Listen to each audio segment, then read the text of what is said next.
When a state begins taking control of ships in the middle of the ocean, it signals a shift that no official statement can fully explain away. This is no longer about routine inspections or targeted enforcement of specific contraband under long-standing international agreements. What is being described is something far more direct: the ability to stop commercial vessels in international waters, board them, take control, detain crews, and redirect cargo based on rules defined by a single power and enforced through overwhelming naval strength. That is the situation the United States has now indicated it is willing to pursue. And the phrase indicated barely softens the reality, because in practice, some of these actions have already taken place, not always in the public spotlight, but in shipping databases, insurance risk reports, and internal assessments within global logistics companies. Executives in the maritime industry are quietly recalculating routes, reevaluating flags of registration, and questioning whether the long-standing principle of freedom of navigation still functions as it once did. This principle has been the backbone of global trade for centuries. It is the idea that ships traveling on the high seas are free from interference except under narrowly defined and internationally agreed conditions.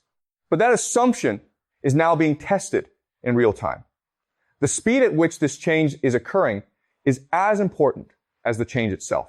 When systems built on trust and predictability begin to shift rapidly, it is never just one rule that collapses. It is the entire network of expectations that surrounds it. As those expectations weaken, global behavior changes with them. Governments, corporations, and insurers all begin acting not on stable rules, but on shifting probabilities. What is allowed, what is risky, and what will be punished are no longer clearly defined. Instead, they become fluid, depending on power, geography, and political alignment. In such an environment, the system does not settle into a new balance. It enters a phase of uncertainty where every actor is reassessing what is possible in real time. The United States has been increasingly active in maritime interdiction, particularly targeting ships linked to sanctioned oil trade involving countries such as Iran and Venezuela, as well as supply chains considered restricted under American policy. While some form of this enforcement has existed for years, three major shifts have now changed its nature. First, the geographical reach has expanded.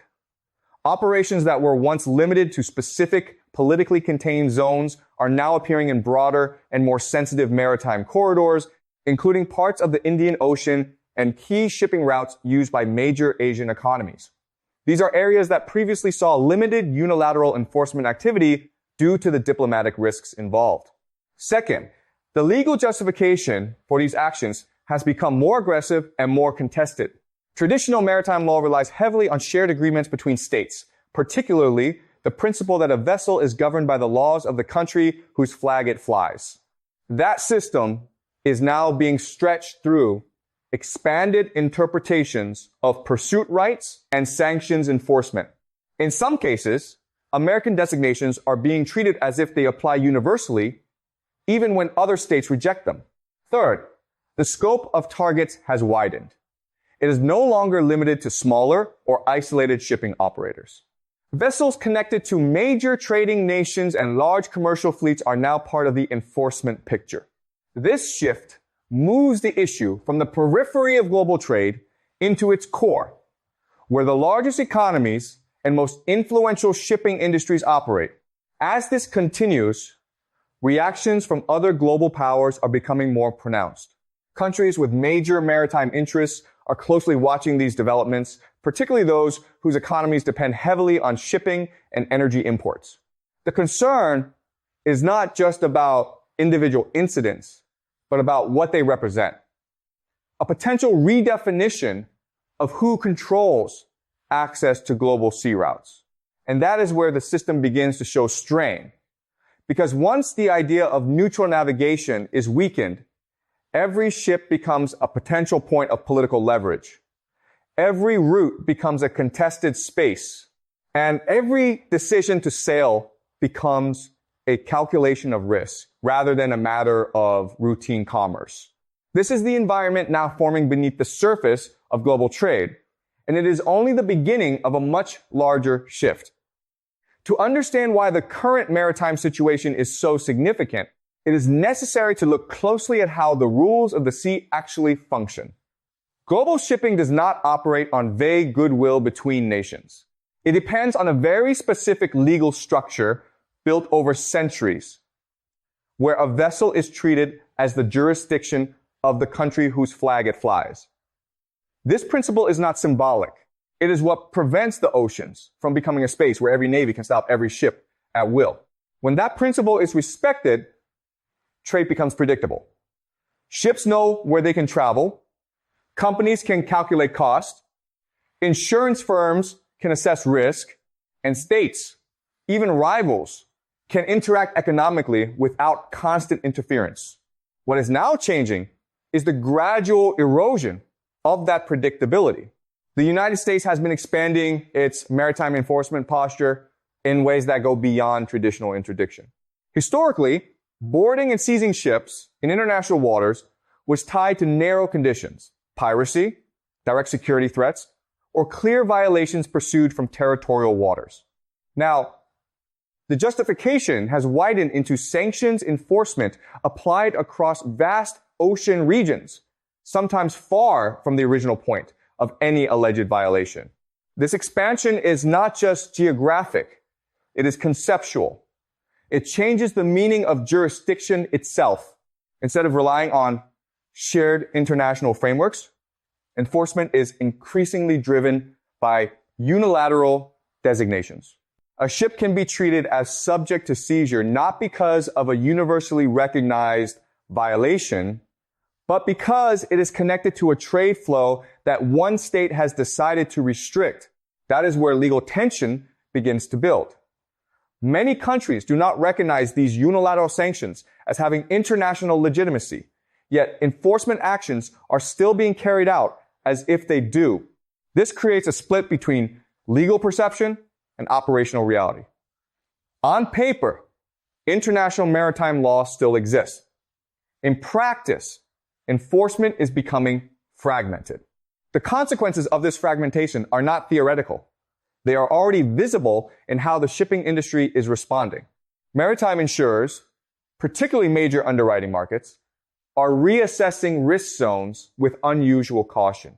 Insurance is not just a financial service in global shipping. It is the foundation that allows ships to move at all. Without insurance coverage, ports refuse entry, cargo financing collapses, and voyages become economically impossible. As risk assessments change, so do routes. Shipping companies are quietly shifting away from corridors that are now considered unstable. These are not dramatic public announcements. They are incremental decisions made in boardrooms and risk departments, where even small increases in uncertainty translate into significant financial exposure. At the same time, the political dimension is becoming more sensitive. Countries with large merchant fleets are beginning to interpret these enforcement actions not as isolated incidents, but as signals of a broader shift in how maritime power is being used.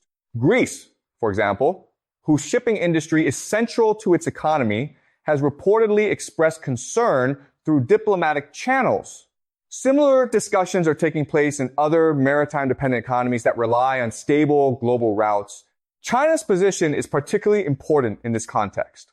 As the world's largest trading nation and a major maritime power, it depends heavily on uninterrupted shipping lanes.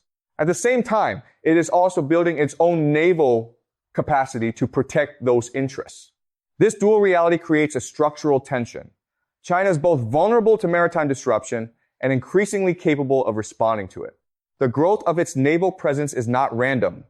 It reflects a long-term strategic effort to ensure that Chinese trade routes are not dependent on the goodwill of other powers. In regions like the South China Sea and the Indian Ocean, this has already translated into a sustained operational presence designed to secure commercial flows. What makes the current situation different from past periods of maritime tension is that multiple pressure points are now activating at once. It is not just one region or one dispute. It is a widening pattern that includes sanctions, enforcement, shipping disruption, insurance risk escalation, and overlapping geopolitical competition. And importantly, these elements are not isolated. They reinforce each other. Increased enforcement raises perceived risk. Higher risk increases insurance costs. Higher costs reduce shipping flexibility. Reduced flexibility increases geopolitical sensitivity. And that sensitivity, in turn, increases the likelihood of further enforcement actions. This feedback loop is what transforms a set of policy decisions into a systemic shift. The global maritime system has always depended on a shared assumption that despite political disagreements, the movement of goods across oceans would remain functionally stable. That assumption is now under pressure. And as it weakens, the system that depended on it begins to behave differently. What is emerging is not a sudden collapse, but a gradual redefinition of how the oceans are governed in practice.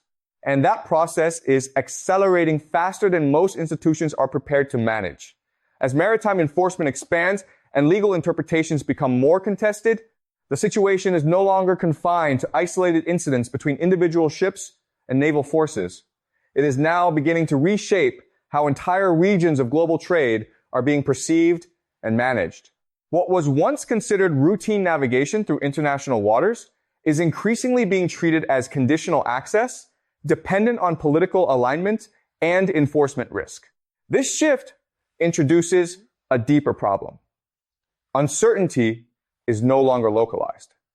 It is spreading across interconnected systems at the same time.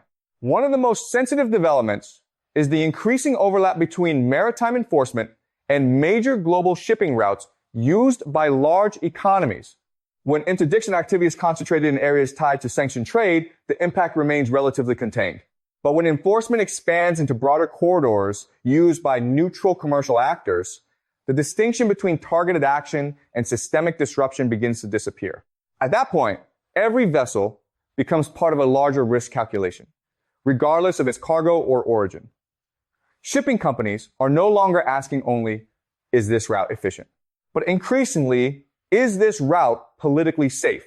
This change in mindset is subtle, but extremely important. Global trade depends on predictability, not just legality. A rule that exists but is unpredictable in its enforcement creates more disruption than a clear rule that is consistently applied. What is emerging now is a condition where enforcement is real but uneven, and legality is disputed but operationally enforced anyway. That combination is what creates systemic stress. At the same time, the financial infrastructure supporting global shipping is beginning to react. Insurance markets are particularly sensitive to uncertainty because they are built on statistical modeling of risk. When risk becomes correlated across multiple regions at once, the entire model begins to break down. Normally, insurers can diversify exposure. A disruption in one maritime corridor does not necessarily affect another.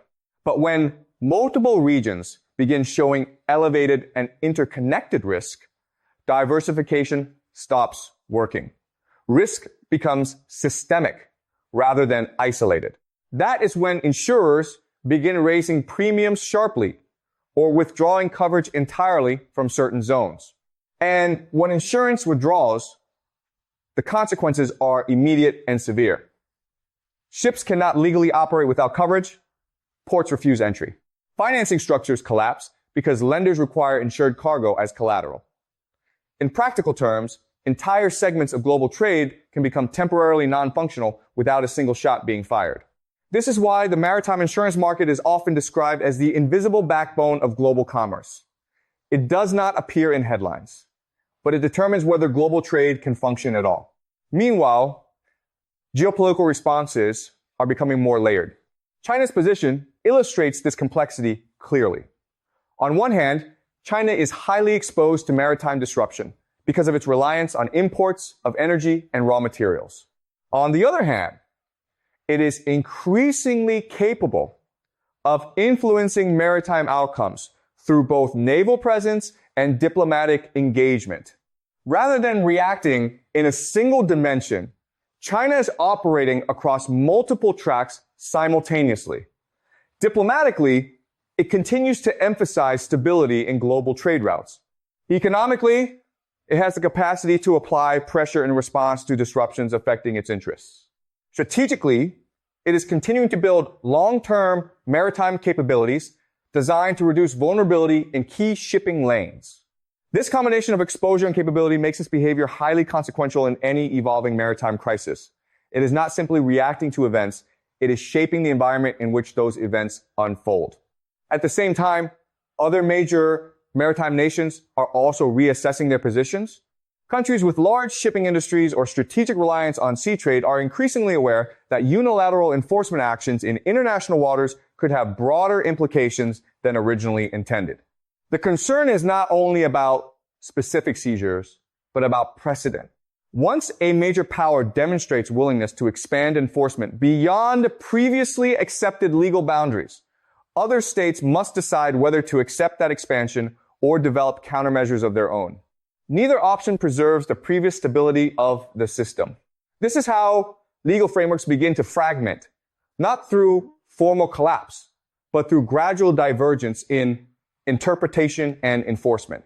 As this divergence grows, the global maritime system begins to lose one of its core stabilizing features: shared expectations. When all actors roughly agree on what is permissible, even rivals can coexist within the same system. But when those expectations split, behavior becomes less predictable and risk increases even in the absence of direct confrontation. That is where the current environment is heading, not toward immediate breakdown, but toward a condition where the rules no longer function as a single coherent system. And once that coherence is lost, every future decision, whether economic, military, or diplomatic, becomes more uncertain, more reactive, and more difficult to contain within established boundaries. As the legal and financial pressures on global shipping intensify, the system begins to show a more dangerous characteristic: interconnected instability. What makes this phase different from previous maritime disputes is not just the presence of risk, but the way risks are now reinforcing each other across multiple domains at the same time. Maritime enforcement actions, insurance recalculations, and geopolitical responses are no longer separate layers of activity. They are feeding into one another in real time, creating a feedback loop that is difficult to interrupt once it begins. When enforcement increases in one region, insurers respond by raising premiums or withdrawing coverage. When insurance becomes more expensive or unavailable, shipping companies reroute vessels, increasing congestion and risk in alternative corridors. That congestion then creates new vulnerabilities, which in turn justify further risk reassessments. Each adjustment in the system produces another adjustment elsewhere. This is how a stable global network begins to lose equilibrium, not through a single collapse, but through continuous cascading reactions. At the center of this dynamic is the issue of maritime authority. The traditional structure of global shipping depends on a relatively simple principle. Enforcement authority is tied to flag states and internationally recognized legal frameworks. When that principle is widely respected, even competing powers can coexist within the same maritime space without constant friction. However, when enforcement begins to extend beyond those shared boundaries, the system becomes fragmented. Instead of a single set of rules, multiple overlapping interpretations emerge. One state may consider a seizure lawful under its sanctions regime, while another considers it a violation of international maritime law. Both interpretations exist simultaneously, but there is no higher authority capable of reconciling them in real time. This is where the risk of systemic breakdown begins to rise. Because once legal consistency is lost, commercial predictability disappears with it. Shipping companies cannot operate efficiently in an environment where legality depends on perspective rather than agreement. Insurance firms cannot accurately price risk when enforcement standards differ across jurisdictions. And governments cannot rely on established frameworks to prevent escalation between competing naval forces. The result is not immediate collapse, but gradual fragmentation of trust in the system itself. At the same time, the role of major naval powers is becoming increasingly central to how these tensions evolve. The presence of large, globally deployed navies is no longer just a background factor in maritime security, it is becoming an active variable in commercial decision-making. For example, when naval forces are operating in contested waters under expanded enforcement mandates, commercial actors begin to factor that presence directly into their calculations. A shipping route is no longer evaluated solely on distance or cost, but also on the likelihood of interception, inspection, or detention.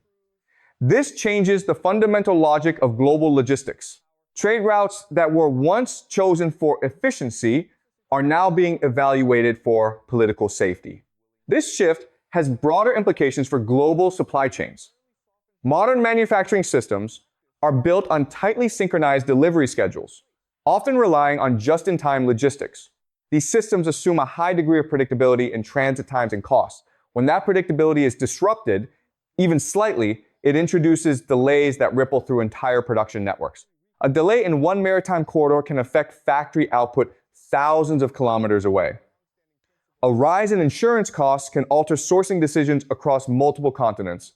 What begins as a maritime enforcement issue quickly becomes a global economic issue. At the same time, political responses are becoming more complex and less coordinated. Countries affected by maritime disruptions are not responding in a unified way. Instead, each is adjusting its own policies based on its specific exposure and strategic interests. Some are seeking diplomatic clarification of enforcement rules.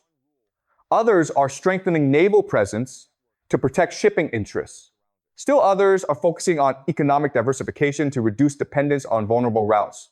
These responses are rational individually, but collectively they contribute to a more fragmented global environment. China's position remains especially important in this context because it operates across all these dimensions simultaneously. It is deeply dependent on maritime trade, actively engaged in expanding its naval capabilities, and increasingly involved in shaping regional diplomatic outcomes. This creates a strategic environment where China is not simply reacting to maritime instability, but actively adapting to it while influencing its trajectory. Its engagement with key energy suppliers, shipping partners, and regional actors is part of a broader effort to ensure that its economic security is not exposed to unilateral disruption. At the same time, other major economies are also reassessing their long-term exposure to maritime risk. This includes not only direct shipping costs, but also the reliability of global supply chains, the stability of energy imports, and the resilience of financial systems tied to international trade flows. As these reassessments continue, a broader realization is beginning to take shape. The global maritime system is no longer operating under a single shared set of assumptions. Instead, it is entering a phase where multiple competing assumptions exist simultaneously. Some actors still operate as if traditional freedom of navigation fully applies. Others are acting under the assumption that enforcement boundaries are expanding. And still, others are preparing for a long-term shift toward regionalized or politically segmented maritime zones. When such divergent expectations exist within the same system, coordination becomes increasingly difficult. And without coordination, even small incidents can take on larger significance because there is no longer a universally accepted framework to contain them. This is the condition the global maritime order is now moving into, not sudden collapse, but structured fragmentation, driven by overlapping pressures that reinforce each other faster than institutions can stabilize them. As fragmentation deepens across the maritime system, the consequences begin to move beyond legal debate and into operational reality. What matters now is no longer just what international law says on paper, but how states, insurers, and commercial actors behave when that law is interpreted differently by different powers. At this stage, the system is no longer defined by a single set of rules. It is defined by competing interpretations of those rules, enforced unevenly across different regions. And that shift changes everything about how global trade functions. One of the most immediate pressure points is the behavior of shipping companies themselves. These are not political actors, but they are forced to respond to political risk. When enforcement actions become unpredictable, companies begin making conservative decisions. They avoid contested waters, they reroute through longer corridors, they reduce exposure to regions where legal outcomes are uncertain. Individually, these decisions are rational. Collectively, they reshape global trade patterns. What emerges is a form of self-reinforcing contraction. As routes become more restricted, traffic concentrates in safer corridors. That concentration increases congestion, which raises transit risk. Higher risk leads to higher insurance costs, which then pushes more companies to avoid those routes entirely. The system does not break in one place, it tightens unevenly until it becomes less efficient everywhere. At the same time, maritime insurance continues to play a central role in accelerating these changes. Insurers are not making political judgments. They are responding to probability models. But when those models begin to show correlated risk across multiple regions, the response becomes more aggressive. Instead of simply raising premiums, insurers begin excluding entire zones from coverage. These exclusions are especially important because they are binary. A route is either insurable or it is not. Once a zone is excluded, commercial shipping in that area effectively becomes non-viable for large-scale trade. This creates a situation where economic geography begins to shift, not because of infrastructure or distance, but because of risk classification. Ports that remain within low-risk corridors gain strategic importance. Ports near high-risk zones lose traffic, investment, and relevance. Over time, this can reshape regional trade hierarchies without any formal political agreement. Meanwhile, the legal dimension continues to erode cohesion in the system. The core issue is not simply disagreement over specific seizures or enforcement actions. It is the absence of a shared enforcement authority that all major powers recognize as legitimate. In previous eras, disputes over maritime activity could be managed through arbitration, diplomatic negotiation, or reference to established conventions. Even when tensions were high, there was usually a shared understanding of what the baseline rules were. That shared baseline is now weakening. When one major power expands its interpretation of enforcement rights, while others reject that interpretation, the system begins to split into parallel legal realities. Each side operates under its own assumptions about legitimacy. And because there is no neutral arbiter with universal authority, those assumptions cannot easily be reconciled. This creates a dangerous condition. Actions that are considered lawful by one side may be viewed as illegal provocations by another. And when both sides act on their own legal interpretations, the probability of miscalculation increases significantly. This is particularly important in maritime environments because incidents at sea are difficult to de-escalate once they begin. Communication is limited, time frames are short, and visibility into intent is often unclear. A single misread maneuver or enforcement action can escalate into a diplomatic crisis in a matter of hours. The risk is not just intentional escalation, it is accidental escalation under conditions of fragmented rules and reduced trust. At the geopolitical level, China's role continues to be one of the most structurally significant factors shaping how this environment evolves. Its economy is deeply integrated into global shipping networks, making it highly sensitive to disruption. At the same time, it is increasingly capable of influencing maritime outcomes through both economic leverage and naval presence.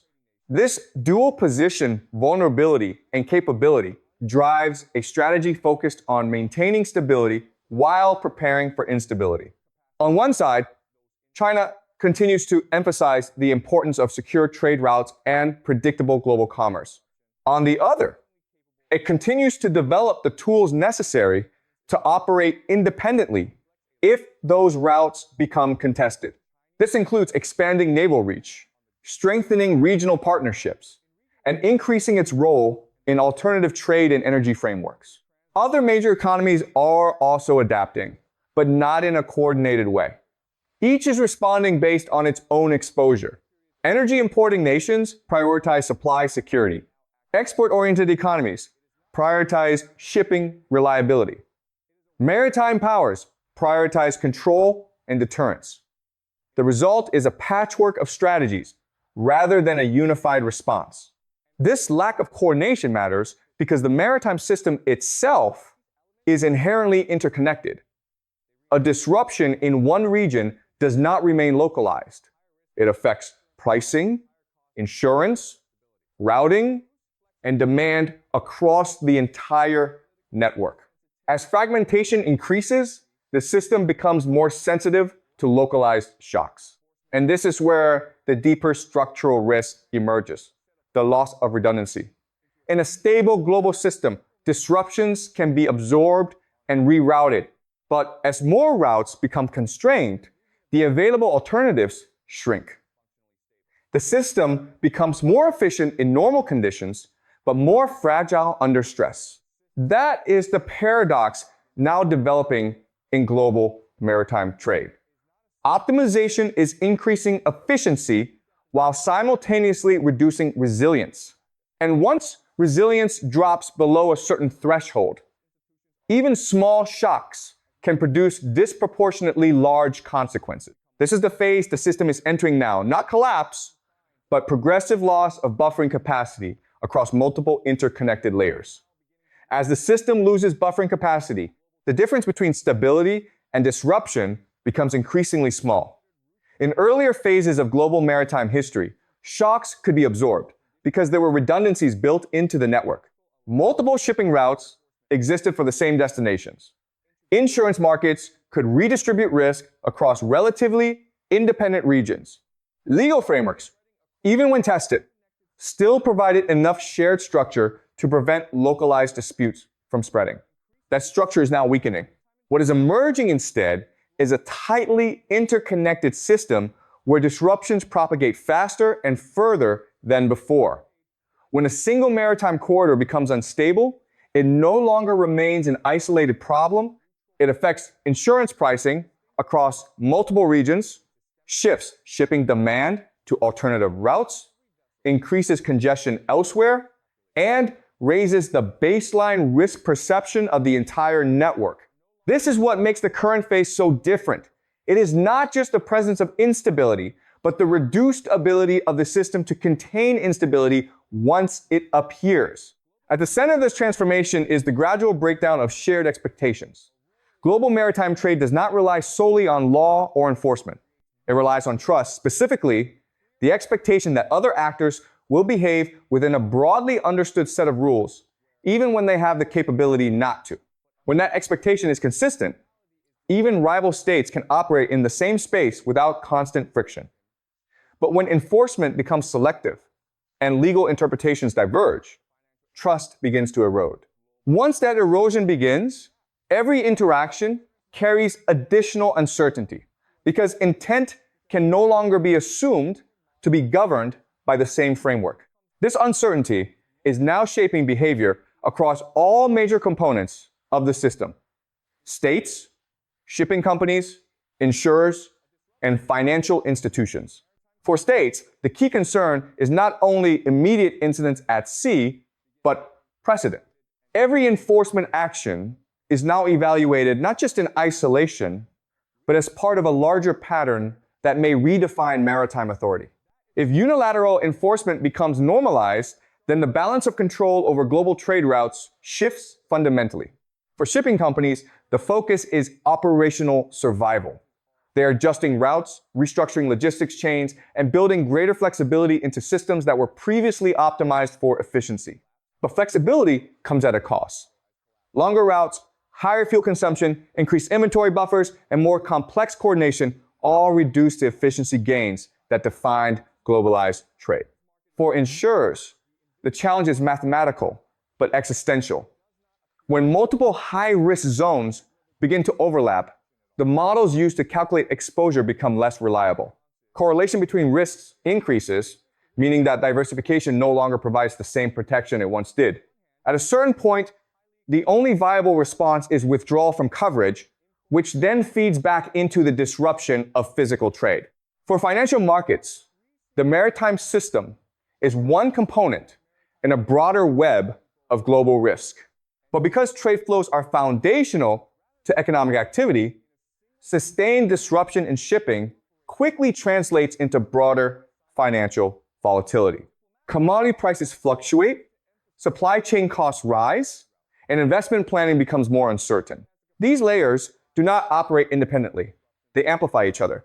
At the geopolitical level, China remains a central variable because of its dual role as both the most trade-dependent major economy and one of the most capable maritime powers. Its strategic behavior reflects this tension. It seeks stability in global shipping because its economic model depends on it, but it also continues to develop the capacity to secure its interests independently if that stability cannot be guaranteed. This includes not only naval expansion, but also deeper integration with alternative trade routes, energy partnerships, and regional economic frameworks. The goal is not immediate confrontation, but insulation from systemic disruption. Other major actors are following different but related paths. Some are strengthening naval presence to protect their own shipping interests. Others are focusing on diplomatic efforts to stabilize specific regions. Still others are accelerating domestic production or diversifying supply chains to reduce exposure. But none of these responses are fully coordinated at the global level. And that lack of coordination is critical because the maritime system itself is global. It cannot be stabilized region by region if the underlying rules governing it are no longer universally agreed upon. What is now taking shape is not a single crisis, but a transition in how global maritime space is governed. The previous model based on shared rules, predictable enforcement, and broadly accepted legal frameworks is giving way to a more fragmented model defined by competing jurisdictions, selective enforcement, and regionally varying interpretations of legitimacy. Transitions of this scale do not resolve quickly. They unfold through overlapping adjustments, institutional friction, and periods of instability where old assumptions no longer hold, but new ones are not yet fully established. The most important feature of this moment is not that the system is collapsing. It is that it is becoming less coherent while remaining fully active. Ships are still moving, trade is still occurring, markets are still functioning, but the underlying structure that makes that activity predictable is weakening. And as that structure weakens, small events gain larger consequences.